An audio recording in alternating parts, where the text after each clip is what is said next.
దేవుడు ఏమన్నాడు, నీవు దీవించబడి ఈ రెస్టోరేషన్ రిన్యూవల్ నువ్వు అనుభవించాలంటే మనస్ఫూర్తిగా వచ్చి విరిగిన హృదయము నలిగిన మనసుతో దేవుని దగ్గరకు వచ్చినప్పుడు దేవుడు నిన్ను ఖచ్చితంగా దీవిస్తాడు. అంటే ఇంగ్లీష్లో ఏమన్నామంటే రెస్టోరేషన్ బిగిన్స్ విత్ రిపెంటెన్స్. తిరిగి సమకూర్పు పశ్చాత్తాపంతో మొదలవుతుంది. పశ్చాత్తాపం లేకుండా నువ్వు దేవుని దగ్గరికి రాలేవు, దేవుని ఆశీర్వాదం నువ్వు పొందలేవు.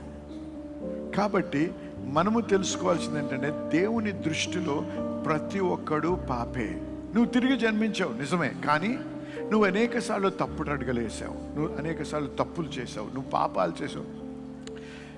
ఆ విధంగా జీవిస్తూ దేవా నన్ను దీవించు అని ప్రార్థన చేస్తూ సంతోషంతో గంతులు వేస్తూ ఒప్పుకోలు చేసినంత మాత్రాన దేవుని యొక్క దీవెన నువ్వు పొందలేవు.